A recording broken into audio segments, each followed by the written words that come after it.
السلام عليكم ورحمة الله وبركاته.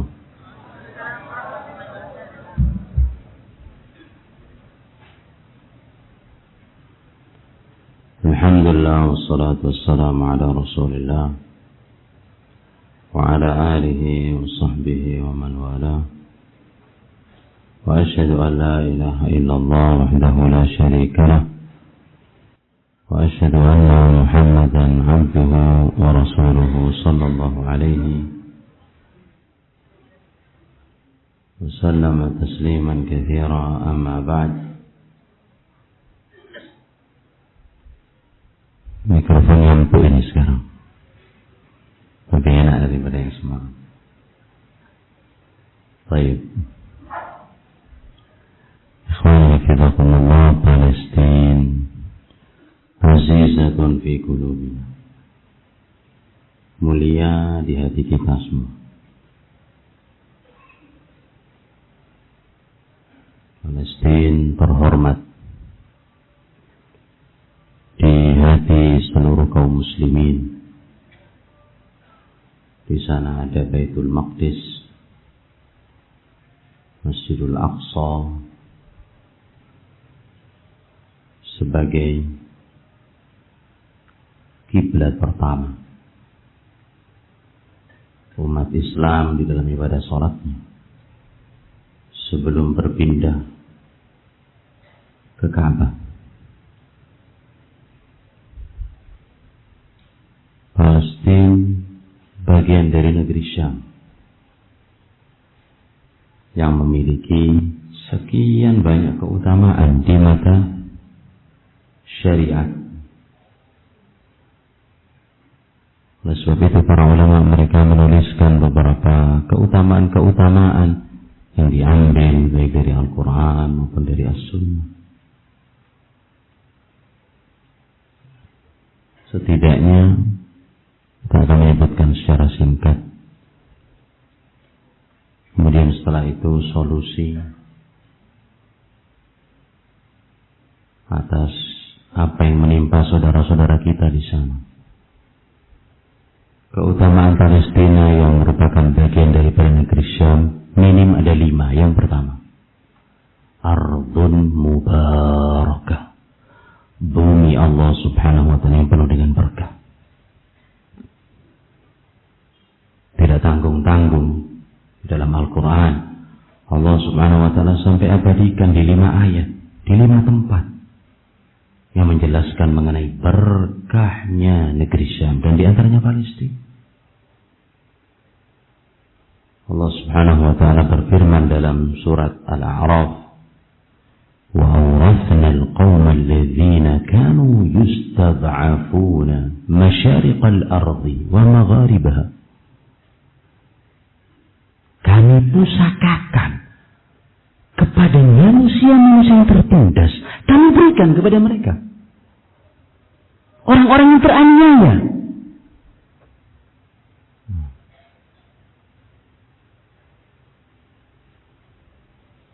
Tanah di timur, tanah di barat. Allati barakna fiha, yang telah kami berikan berkah padanya.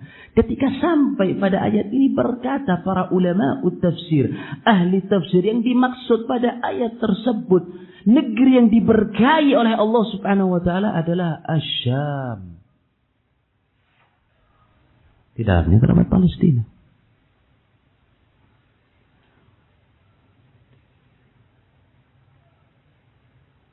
Begitu pula Nabi Muhammad SAW meletakkan tapak tilas pertama yang dijadikan sebagai mukjizat Nabi SAW di dalam perjalanan Isra wal Mi'raj sebelum naik ke langit yang ke-7 dari Masjidil Aqsa, dari Palestina.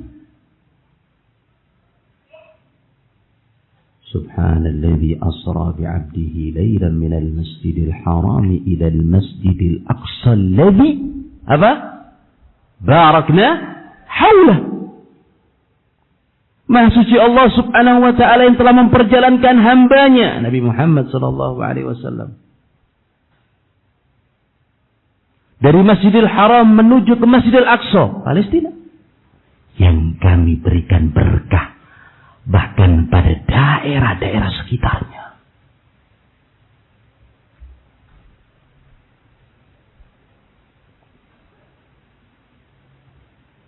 Ini Nabi kita Muhammad SAW, Nabi Ibrahim, dijadikan sebagai target operasi oleh kaum musyrikin yang ada di Irak sana. Allah Subhanahu wa taala selamatkan. Diselamatkan kemana?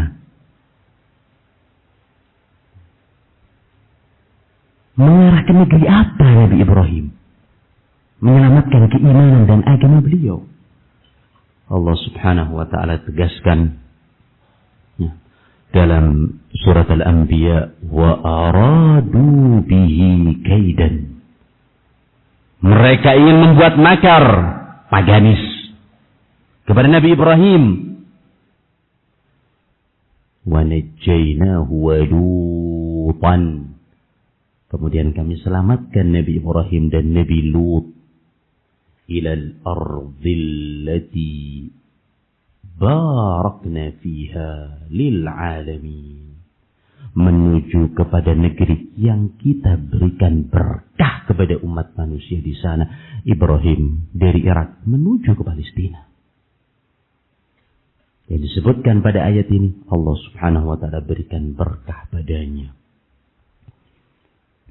Sampai di sini Nabi Sulaiman.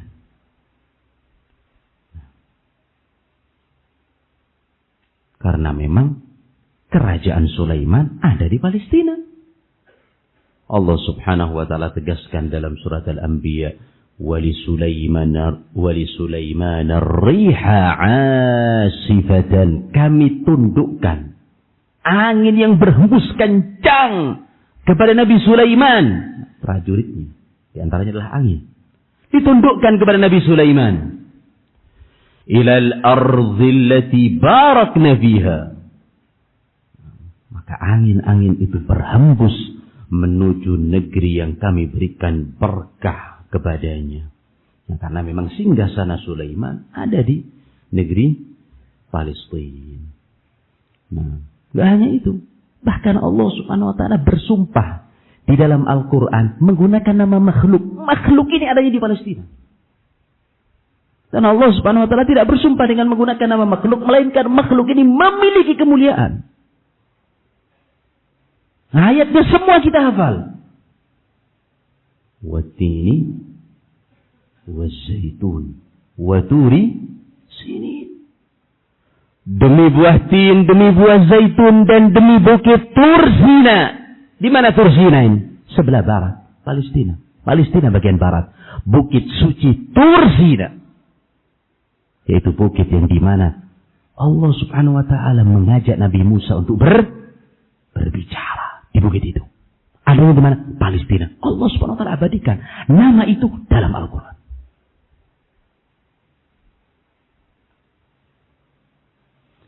Mungkin kita bertanya, dari sisi mana barokahnya? Tadi sudah kita jelaskan. Gak ada yang paling besar, melainkan barokah para nabi-nabi Allah Subhanahu wa taala diutus ke negeri ini. Tempatnya para nabi. Mereka ke sana, mereka di sana. Allah Subhanahu wa taala turunkan wahyu kepada mereka di negeri itu. Oleh sebab itu Nabi Muhammad SAW dalam Sahih Bukhari berdoa, Allahumma barik lana fi Syamina. Ya Allah, berikan berkah kepada negeri Syam kita. Ya Allah, berikan berkah kepada Syam kami. Dinisbatkan negeri itu kepada negerinya Rasulullah SAW. Syam kita, Syam kami. Yang kedua,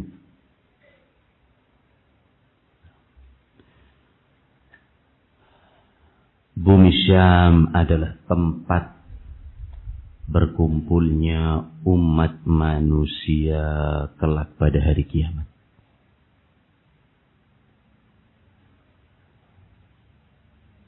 Negeri Syam, diantaranya Palestina, adalah tempat berkumpulnya umat manusia kelak pada hari kiamat.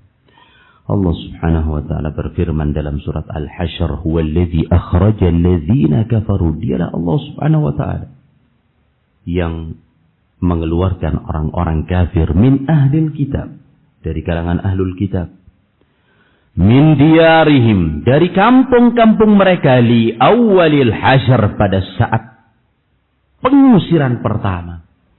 Jika sampai pada ayat ini berkata 3 ulama tafsir, di antaranya Al-Imam Al-Qurtubi rahimahullah, begitu pula Al-Hafidh Ibnu Katsir rahimahullah dan Al-Hafidh Ibnu Hajar.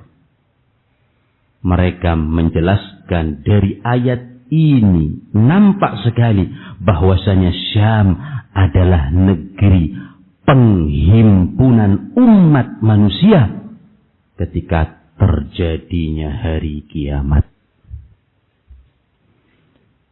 Dan ini dikuatkan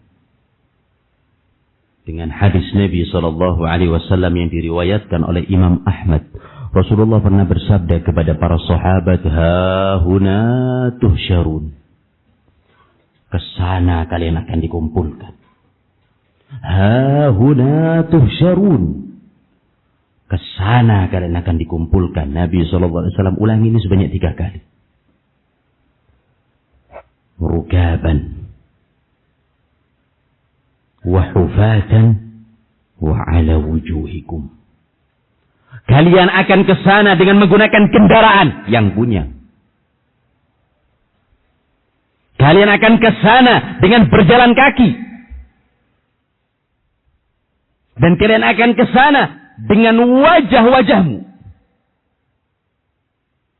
Kata rawi, wa asyara biyadihi nahwa Syam. Nabi SAW menunjuk jarinya menuju ke sebelah utara, yaitu menuju ke negeri Syam. Hahuna tusyarun, kesinilah kalian kelak akan dikumpulkan oleh Allah Subhanahu wa ta'ala. Maka ikhwani hafizakumullah, mata umat manusia sudah tidak akan lagi berbicara kelak di akhir zaman mengenai Eropa, Amerika, Inggris, Perancis. Pembicaraan seluruhnya akan menuju ke negeri Syam. Dan ini merupakan tanda-tanda dekatnya hari kiamat. Mata dunia mengarah ke sana.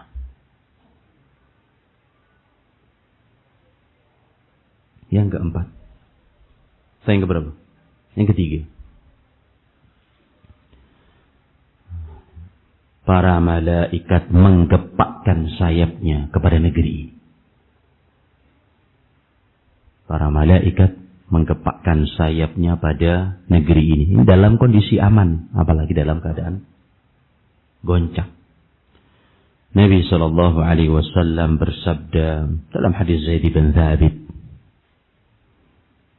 Kita akan bacakan ini agak cepat karena waktu singkat. Tuba lisyam, tuba lisyam, bahagialah penduduk Syam. Beruntunglah penduduk Syam. Maka kata Zaid bin Thabit, "Ma balu Syam ya Rasulullah?" Memang ada apa? Apa gerangan dengan negeri Syam? Engkau mengatakan bahagia, beruntung rakyat negeri Syam. Maka Nabi SAW menjawab, "Al-malaikatu basitu ajnihataha ala Syam." Malaikat menggepakkan sayapnya di atas negeri Syam. Artinya negeri ini bukan sembarangan. Kemudian yang keempat, orang-orang yang berpegang teguh dengan Al-Quran dan agama Islam nantinya akan berada di sana. Orang-orang yang berpegang teguh, konsisten, istiqamah di atas Al-Quran dan As-Sunnah kelak akan berada di sana.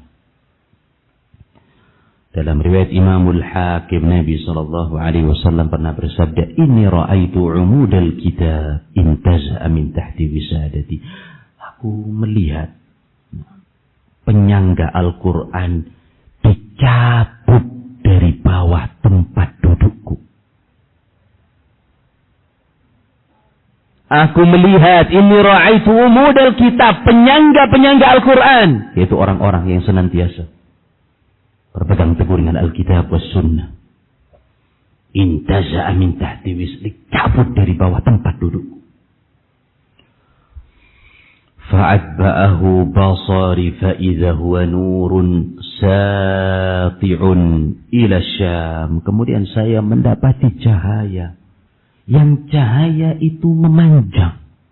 Cahaya itu memancar menuju ke negeri Syam. Penyangga Al-Quran dicabut dari bawah tempat dudukku, yaitu orang-orang yang berpegang teguh pada Al-Quran dan As-Sunnah. Kemudian aku melihat ada cahaya berkilau, memanjang, bersinar menuju ke arah negeri Syam. Kemudian Nabi SAW menutup hadisnya. Ala wa innal iman bisyami idza waqa'atil fitnah. Ketahuilah bahwasanya iman akan berada di negeri Syam ketika sudah terjadi berbagai macam fitnah. Akhirul zaman. Iman akan berada di negeri Syam ketika sudah terjadi berbagai macam fitnah. Fitnah paling dahsyat apa? Dajjal. Terbunuh di mana? Babulut, pintu Lut, berada di negeri Palestina. Ketika Dajjal melihat Isa ibnu Maryam yadhubu kama yadhubul milh fil ma', dia akan lelah seperti lelahnya garam ketika dimasukkan ke dalam air. Nabi SAW bersabda, al-iman bisyam idza waqa'atil fitnah. Iman akan berada di negeri Syam ketika sudah terjadi fitnah. Kemudian yang kelima, yang terakhir,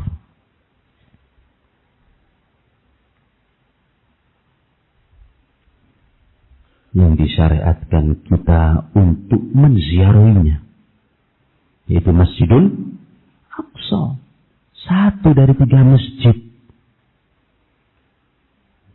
La tushaddur rihal illa ala 3 masajid. Jangan kemudian kalian melakukan perjalanan jauh untuk menegakkan ibadah kepada Allah Subhanahu wa taala melainkan kepada 3 masjid ini. Masjidul Aqsa, Masjidul Haram, wa Masjidi, Masjid Al-Aqsa, kemudian Masjidul Haram dan Masjidku, Masjid Nabawi. Bahkan di sana ada hadis, walaupun sebagian para ulama berselisih pendapat mengenai keabsahannya. Salat di Masjidil Aqsa mendapatkan pahala separuh dari salat di Masjid Nabi SAW. Berarti berapa? Salat di Masjid Nabi berapa? Dengan ganjaran 1000 kali sholat.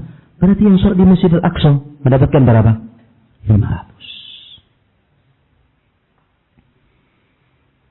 Ini keutamaan Palestina menurut Al-Quran, As-Sunnah, dan dari kacamata para ulama. Akan tetapi ikhwani hafizakumullah barakallahu fikum, kita melihat invasi besar-besaran dari kaum Zionis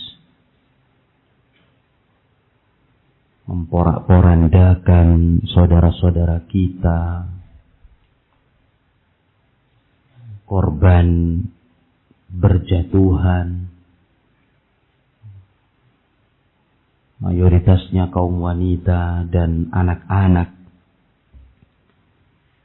Rudal-rudal yang menghujam kepada kaum muslimin, gempuran demi gempuran, misil mereka menjadikan bangunan rata dengan tanah, jalanan dipenuhi dengan puing-puing, anak-anak kecil bersimbah darah.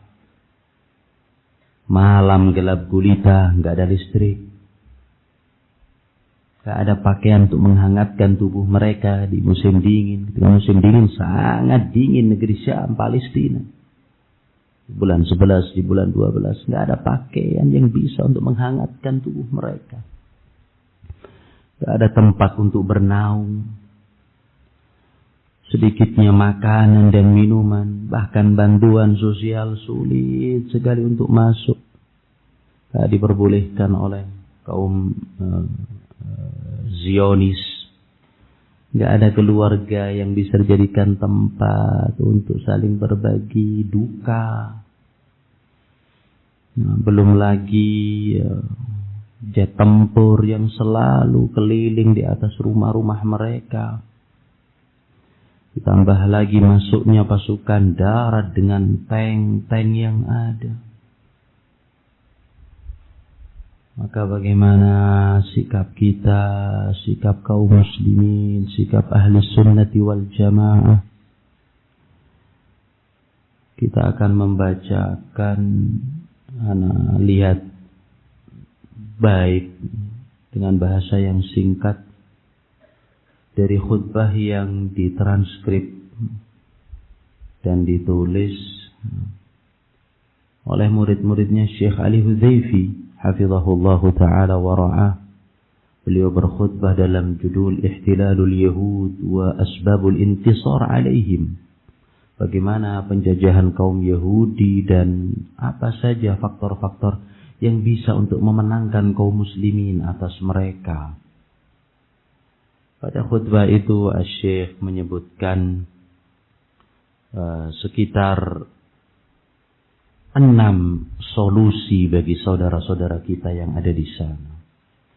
Yang pertama, kata Syekh Ali hafizahullahu ta'ala, "Idza arada al-muslimun tadhhira Filistin min al-yahud," kalau kaum muslimin menginginkan untuk membersihkan Yahudi dari negeri mereka, tanah mereka, wa yajib alaihim ma yali, kewajiban yang harus mereka jalankan. Yang pertama, al-audah sadiqah ila Allah Ta'ala, betul-betul kembali kepada Allah SWT dengan kembalian yang jujur. Maksudnya apa? Tamassuk bil kitab was sunnah, betul-betul berpegang teguh dengan Al-Quran dan As-Sunnah, berhukum dengan syariat Islam pada dirinya, pada keluarganya, pada kehidupan mereka. Ini solusi pertama, kembali kepada Allah Subhanahu wa ta'ala. Tegakkan Al-Quran, tegakkan As-Sunnah. Karena kejadian yang sekarang ini sudah disampaikan oleh Nabi SAW 14 abad yang lalu. Dalam hadis Yusik an tada'a alaikumul umam, hampir saja akan datang suatu masa di mana musuh mereka berlomba-lomba memerangi kalian, bersatu padu untuk menyerang kamu kaum muslimin. 14 abad yang lalu Nabi SAW sudah bersabda, kolaborasi Amerika, Inggris, Perancis bersama Israel. Karena Israel nama Nabi, kita sebut apa? Israel. Pantas mereka menggunakan nama Israel. Israel nama Nabi.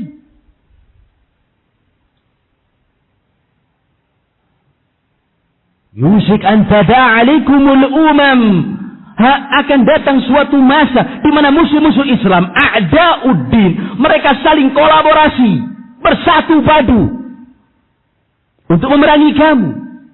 Kama tada'al akalatu ila qas'atiha, ibaratnya seperti orang lapar yang mereka menyerbu, berebut makanan yang ada di atas nampannya. Bayangkan satu nampan ada 10 orang, semuanya lapar. Mereka berebut makanan. Seperti itulah kaum muslimin akan dijadikan bulan-bulanan oleh musuh-musuh Allah Subhanahu wa ta'ala. Maka sahabat bertanya, akillatun nahnu yawma idzin ya Rasulullah. Kita seperti itu, apakah kami sedikit wahai Nabi? Mereka sampai menyantap kita, menghancurkan kita, melahap kita. Mereka enggak takut. Apa karena kita cuma segelintir manusia? Tidak. Kalian banyak. Walakinnakum gutha. Tapi kalian buih. Seperti buihnya lautan. Banyak, tapi gak bermutu.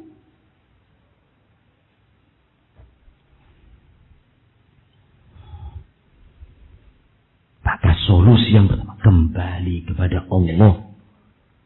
Menerapkan Al-Quran, As-Sunnah. Memurnikan Tauhid. membenci kesyirikan dan kebid'ahan, membenci pelaku kesyirikan dan pelaku kebid'ahan, dan menjalankan sunnah Nabi SAW dalam kehidupan.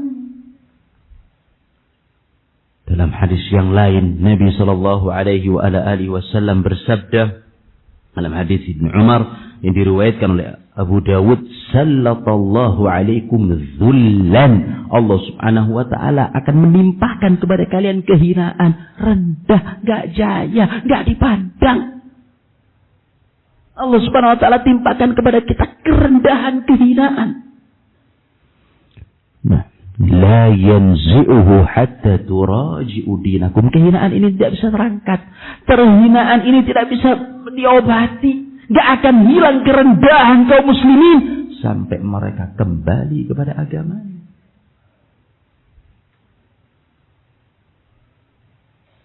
Yahudi tahu kalau kaum muslimin betul-betul berpegang teguh kepada agama mereka, Yahudi akan hancur. Mereka tahu ini. Sehingga mereka berusaha berbagai macam cara untuk merusak akidah kaum muslimin, manhaj mereka, akhlak mereka, moral mereka, baik dari sisi kebudayaan, pakaian, olahraga, cara berpolitik, demokrasi, demonstrasi, unjuk rasa, dan lain sebagainya. Datangnya dari mana ini? Yahud. Datangnya dari mana? Nasara. Kalau sudah kaum muslimin terpecah belah, mereka naik. Mereka kuat. Kaum muslimin hancur. Yahudi tahu persis akan hal ini. Maka ini solusi yang pertama. Kemudian yang kedua.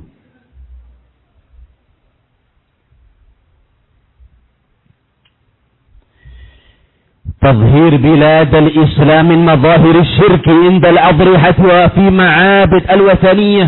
Membersihkan negeri-negeri Islam, di antaranya termasuk Palestina, dari berbagai macam penampakan kesyirikan indal adriha, baik itu di makam-makam yang mereka kultuskan, wa fil ma'abidil wathaniyah, dan kuil-kuil kafir, tempat penyembahan kepada selain Allah Subhanahu wa taala.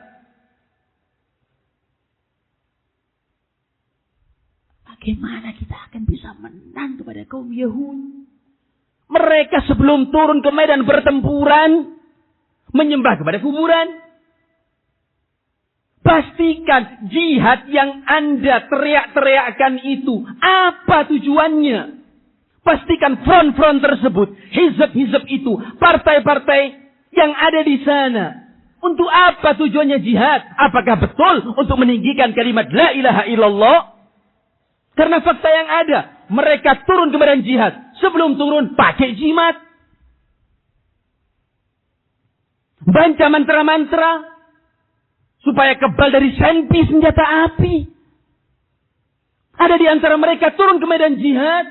Sebelum itu, membaca raja-raja. Supaya nggak kena radar.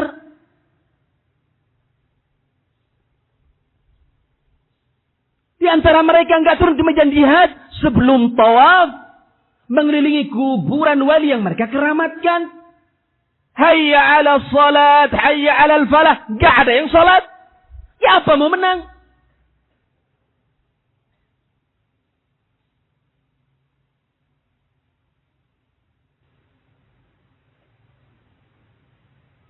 Manusia ketika dekat dengan Allah, Allah Subhanahu wa taala dekat dengan mereka.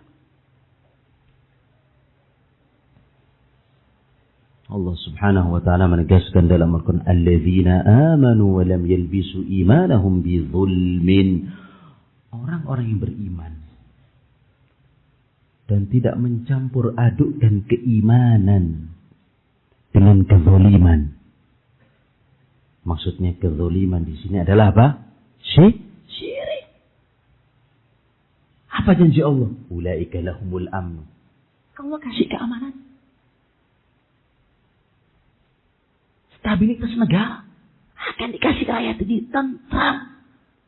Wahum muhtadun, dikasih keamanan, mereka dikasih hidayah, mereka dikasih taufik, mereka dikasih petunjuk, mereka dibimbing, mereka dibina. Kehidupannya nyaman, nikmat. Tidak hidup di tengah-tengah ketakutan dan teror. Alladzina amanu wa lam yalbisu imanahum bidzulmin ulaika lahumul amnu wa hum muhtadun. Orang-orang yang beriman dan tidak mencampuri dengan kesyirikan. Janji Allah Subhanahu wa taala aman, tentram, sentosa tempatnya, wilayahnya, negaranya, daerahnya. Dan mereka diberikan hidayah. Berarti apa? Wajib bagi kita membersihkan dari penampakan-penampakan kesyirikan. Yang ketiga, at-takhallus min jami'iz dzunubi wal ma'asi, membersihkan diri dari berbagai macam dosa dan kemaksiatan, min syurbil khumur, dari minum arak, wa tanawulil mukhaddirat, obat-obatan terlarang, wa aklir riba, makan riba, wa hafalatil ghina, pertunjukan-pertunjukan musik, wal ikhtilatil fahish bainal jinsain, campur baur antara laki dan perempuan, walladzi yusil ila zina, dan ini semua akan mengantarkan kepada perbuatan keji dan perzinaan. Perlu difahami, kejadian yang ada saat ini adalah musibah. Dan kita harus yakin musibah yang Allah Subhanahu wa taala berikan pasti dari dosa-dosa kita. Allah ingatkan manusia dengan adanya bencana supaya mereka kembali, supaya mereka insaf. Kadang kita diingatkan oleh Allah Subhanahu wa taala supaya kita sadar. Maka kewajiban bagi kaum muslim muhasabah. Apa kekurangan kita saat ini? Adakah kewajiban yang belum kita tunaikan? Adakah perbuatan yang haram yang telah kita lakukan sadari ataupun tidak? Dengan harapan apa? Muhasabah, muraqabah, hari esok lebih baik daripada hari ini. Kita harus yakini musibah yang datang dari kekurangan kita, dari dosa-dosa kita, dari kelam-kelam yang kita lakukan. Zahara al-fasadu bil bahri wal bahri bima kasabat aydin nas. Kerusakan terjadi lautan, daratan karena tangan-tangan manusia.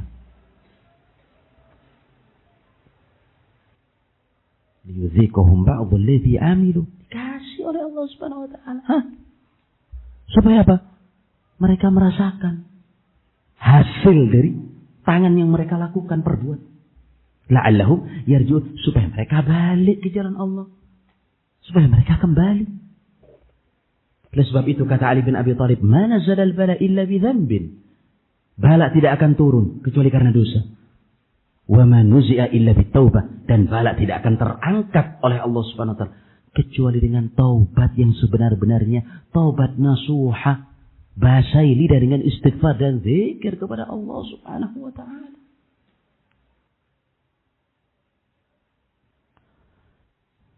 Yang keempat,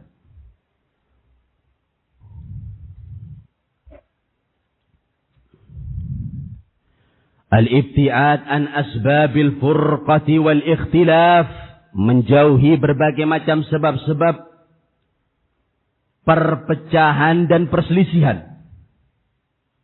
Fatatrukul ahzab, tinggalkan berbagai macam golongan, kullaha, semuanya. Hatta hadhil ahzab allati taz'um annaha ta'mal al-islam, tinggalkan termasuk partai-partai, golongan-golongan yang mereka mengklaim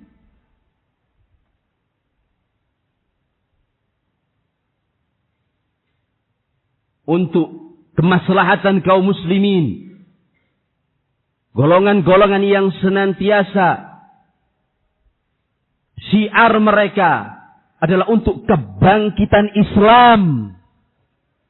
Kata Syekh, li'anna hadhil ahzab farraqatil ummah. Golongan-golongan, partai-partai ini telah memecah belah umat, wa adha'afatha, membuat umat tambah semakin lemah. Maksudnya apa, ikhwani hafizakumullah barakallahu fikum? Jauhi termasuk ikhwanul muslimin. Hamas adalah harakatun ikhwaniyah, adalah pergerakan IM.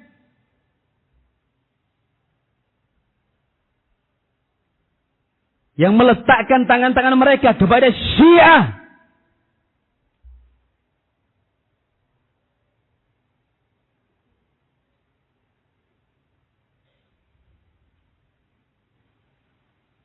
Salah satu dari pemimpin Hamas namanya Khalid Mish'al. datang ke Iran meletakkan bunga di atas pemakaman Khomeini dan menganggap Khomeini sebagai abun ruhi, bapak ruh yang memprakarsai, yang memotivasi dakwah mereka di negeri Palestina. Ikhwanul muslimin yutajir bidima'il muslimin. Mereka pakai dagangan darah-darah saudara kita yang ada di negeri Palestina. Dan mereka ini ucapkan secara terang-terangan bahwasanya Palestina adalah wasilah, dijadikan sebagai kuda tunggangan untuk mendapatkan kepentingan pribadi mereka. Ini keluar dari lisan-lisan tokoh-tokoh Ikhwanul Muslimin. Bahkan gak hanya itu. Setelah partai IM menang di Mesir, kemudian Muhammad Mursi menjadi presidennya IM ini, yang saat ini selalu mengolok-olok negeri Saudi Arabia, Hukamul Arab, raja-raja di Arab, tidak membantu Palestina, tutup mata kepada Palestina. Gak usah jauh-jauh. Pemimpin kalian, presiden Ikhwanul Muslimin yang jabat, walhamdulillah cuma setahun saja. Setelah itu digulingkan. Pertama kali diangkat menjadi presiden, mengirimkan surat kepada Shimon Peres. Tahu siapa Shimon Peres? Presiden? Hah? Siapa Shimon Peres? Israel. Sebelum Netanyahu. Shimon Peres kalau tidak salah antara 2007 sampai 2014.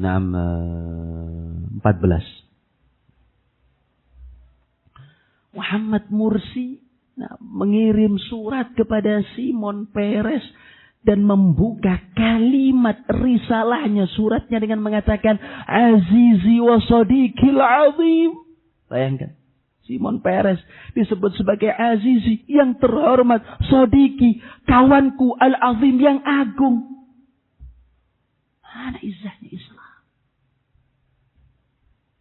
Kemudian pada risalah itu dia berkomitmen untuk terus menjalankan kesepakatan yang sudah berlanjut antara dua negara, Mesir dan negeri Israel.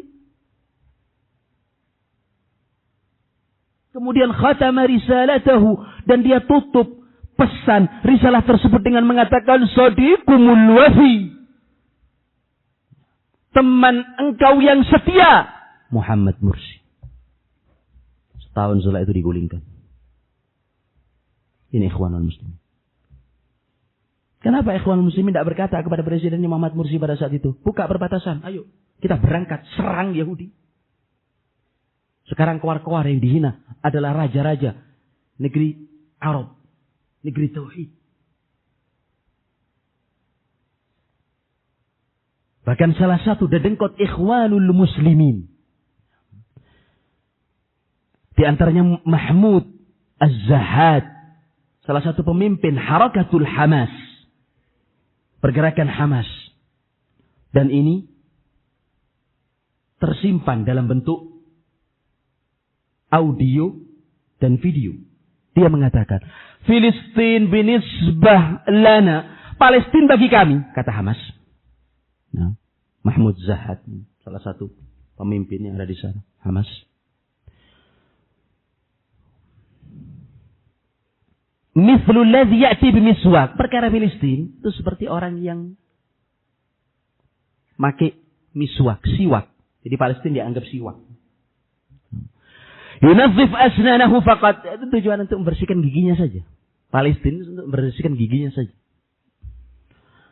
Lianna masyru'ana akbar min Filistin, karena proyek kita lebih besar daripada perkara Filistin. Perkara gampang.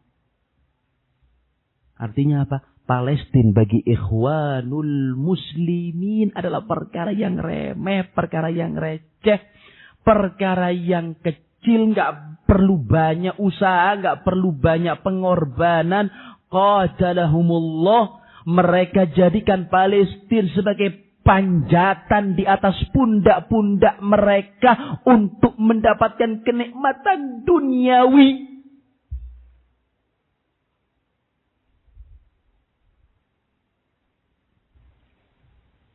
Maka kata Syekh Ali, jauhkan berbagai macam firqah-firqah yang ada.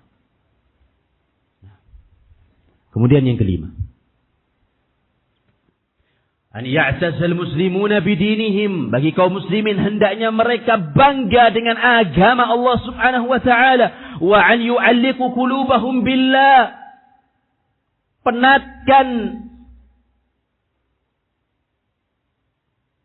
paku, sandarkan hati-hati mereka kepada Allah Subhanahu wa taala, wa yatakhallasu min jami'il wala'at, bersihkan dari berbagai macam loyalitas al-fasilah yang gagal, ka irtibatil bil yahud, hubungan dengan Yahud, wa irtibat bin Nasara ke Amerika, hubungan dengan kaum Nasara seperti Amerika, wal irtibat bi Iran, dan hubungan dengan Iran. Karena antum perlu ketahui, ikhwani hafizakumullah, semenjak Hamas meletakkan tangan mereka kepada kaum Syiah yang ada di Iran, dibuka pintu selebar-lebarnya.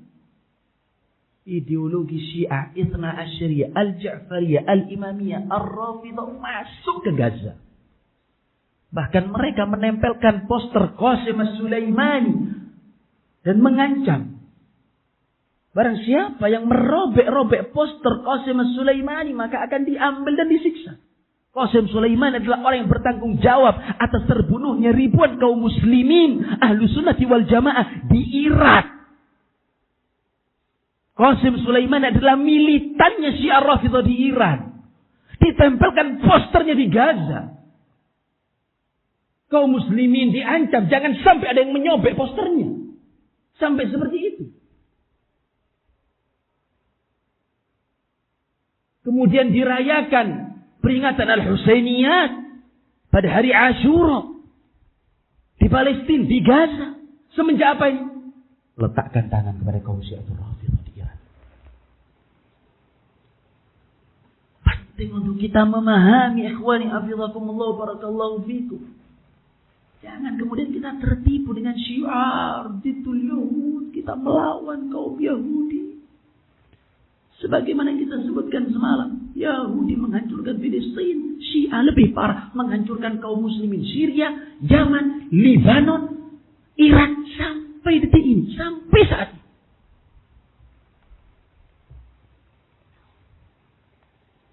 Kita akan membebaskan Masjidil Aqsa, kita akan membebaskan kita akan membebaskan Baitul Maqdis. Lan yuharrir al-Quds, faham?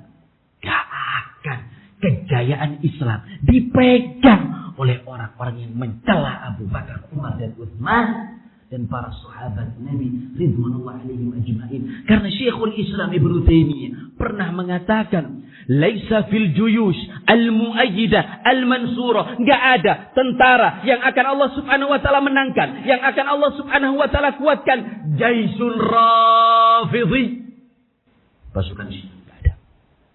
Mereka bukan firqatun najiyah, mereka bukan ta'ifatul mansurah. Kata Syekhul Islam, tidak mungkin Allah Subhanahu wa taala akan memenangkan. Dan tidak pernah ada jaisul rafidhi yang mereka membuat makan, tipu muslihat, dan memukul kaum muslimin melalui musuh-musuh Islam. Oleh sebab itu para ulama mereka mengatakan Rafidah Jisrul Yahud, kaum Rafidah adalah jembatannya kaum Yahudi. Maka di sini perlu untuk difahami, ikhwani hafizakumullah barakallahu fikum, karena memang ideologi Syiatul Rafidah, mereka memandang Aqsa itu enggak ada di bumi. Mereka mengagungkan Aqsa, na'am, tapi di kitab-kitab Syiah Rafidah, Masjidul Aqsa fi sanatil rabi'ah. Bagi keyakinan Syiatul Rafidah, Masjidul Aqsa itu ada di langit yang keempat. Dan ini tertulis di kitab-kitab mereka. Sehingga bagi kaum Syiah Nggak ada Masjidil Aqsa di Palestina. Karena mereka nggak punya banyak kepentingan untuk membebaskan Al-Quds. Tidak. Karena mereka menganggap bahwasanya Masjidil Aqsa tidak ada di Palestina. Bahkan mereka mengatakan li'annahu idza tuharrar sayadhhab ila an-nawasib. Kalau Masjidil Aqsa ini dibebaskan, akan dipegang oleh Ahlus Sunnah. Mereka enggak ingin. Mereka mensifati kita dengan sebutan an-nawasib. Ini poin yang kelima. Kemudian poin yang keenam.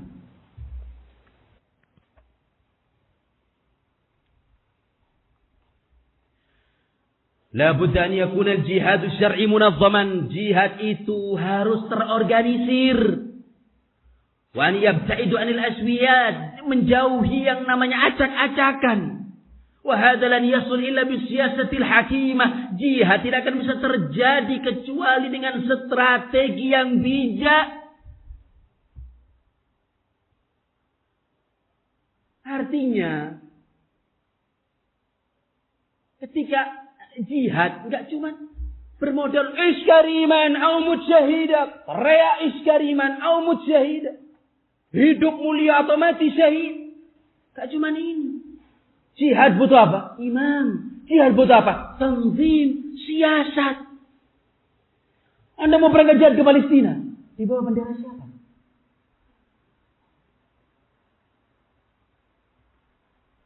Al-Fatah. Atau di bawah bendera Hamas. Satu dengan yang lain saling mengkafirkan. Gak saling ketemu. Atau JIP.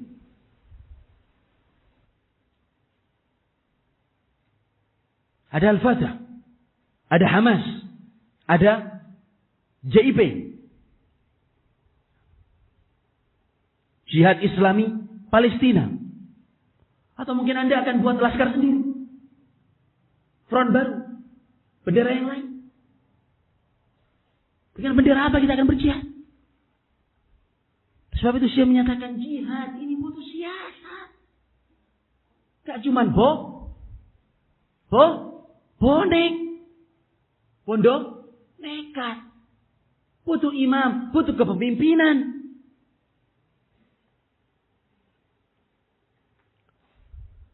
Oleh sebab itu diperlukan apa? Musyawaratul ulama. Minta fatwanya para ulama. Pada saat itu Al-Allama Asy-Syaikh Rabi masih hidup. Minta nasihatnya. Minta fatwa kepada Asy-Syaikh Al-Fauzan.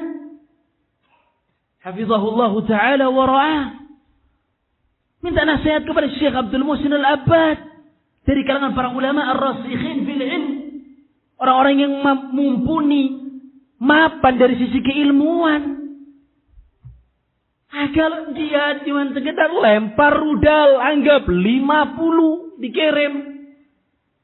Roket-roket ke negeri Yahud. Menghancurkan 3, 4, 5 gedung, sekian apartemen.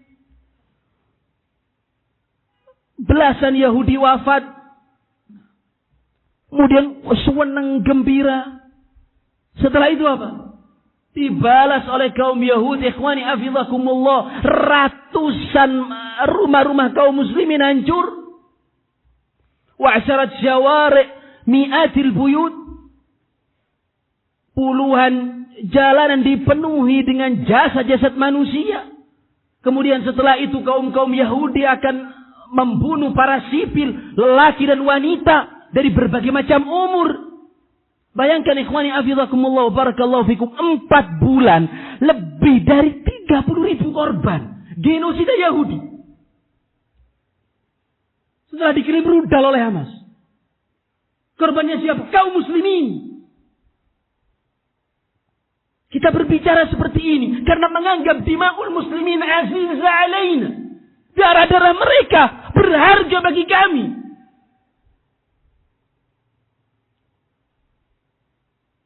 Dalam 4 bulan 30.000 kaum muslimin wafat. 70.000 lebih korban luka-luka. 60% infrastruktur hancur. Di berbagai macam wilayah yang ada. Di Palestina.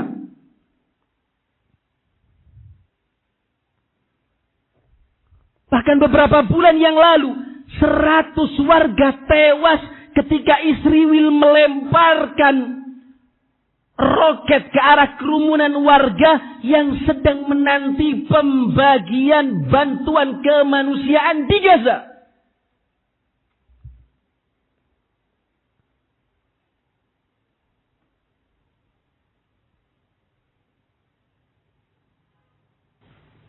Sampai kaum wanita mereka berkata, para ummahat, laqad asbahna biduni ma'wa, kita sudah enggak punya tempat tinggal. Wala maskan, kita enggak punya tempat untuk berteduh. Wala ma' wala kahraba, enggak ada air, enggak ada listrik. Wala hawatin, kita sudah enggak punya telepon. Ummahat yang lain mengatakan, faqatu ashkhasan katsirin min ahli, sudah hilang banyak di antara keluargaku. Ila aina nahnu nadhhabul an, kemana kita akan pergi sekarang? Ini ucapan-ucapan kaum wanita yang ditulis, yang kita nukil. Gak ada tempat untuk berteduh, gak ada rumah, hancur. Ibaratnya ikhwani fillah, barakallahu fikum. Kita senang ketika menampar musuh di wajahnya.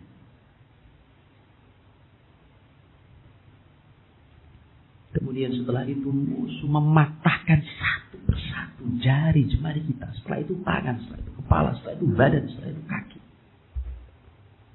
Kita senang menampar musuh sekali. Setelah itu musuh memutilasi diri kita. Yang menampar senang dan dia nggak tahu. Yang ditampar lebih senang daripada dirinya. Karena akan membalas dengan sangat brutal.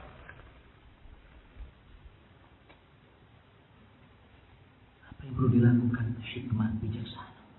Nabi SAW di Mekah tidak mampu membersihkan penampakan kesyirikan 360 berhala di Ka'bah.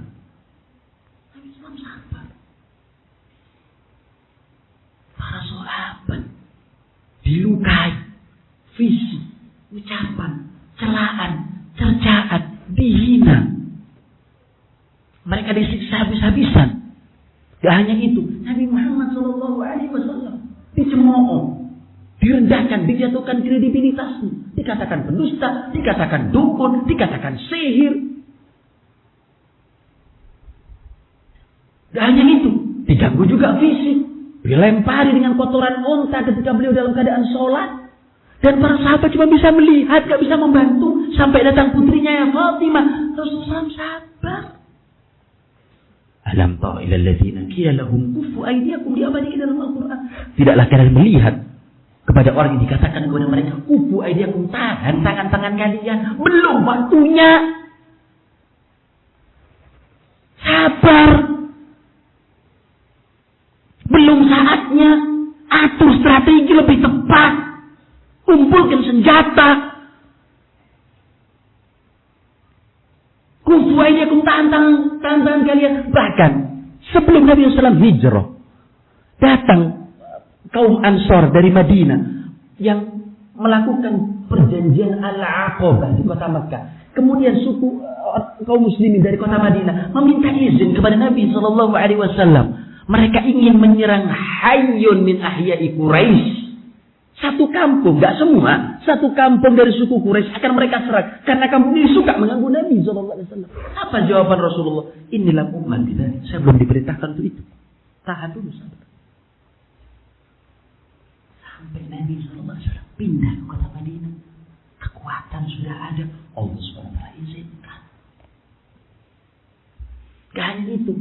Tahun 6 Hijri, Nabi SAW berangkat. Ingin menuju ke Mekah. Dihadang, yang kemudian melakukan perjanjian Hudaybiyah, yang pada saat itu orang-orang musyrikin tidak ada hak untuk melakukan perjanjian dengan Nabi SAW. Mereka nggak punya hak untuk duduk di kota Mekah. Tapi Nabi SAW melakukan. Yang dipandang oleh sebagian orang ini kemunduran. Tapi Nabi SAW mengadakan perjanjian. Dengan perjanjian ini berikutnya, Nabi SAW bisa menaklukkan kota Mekah. Dibutuhkan siasat.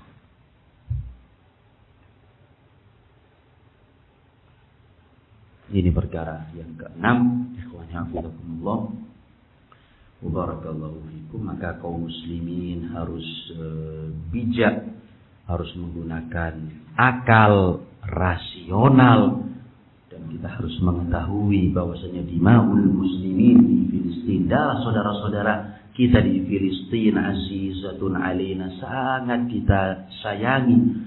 Bahkan tetesan darah kaum muslimin yang ada di Filistin zakiyatun, sangat suci, yang nilainya biharun min dima'il yahud, tidak bisa dinilai dengan lautan darahnya kaum Yahud yang penuh dengan najis.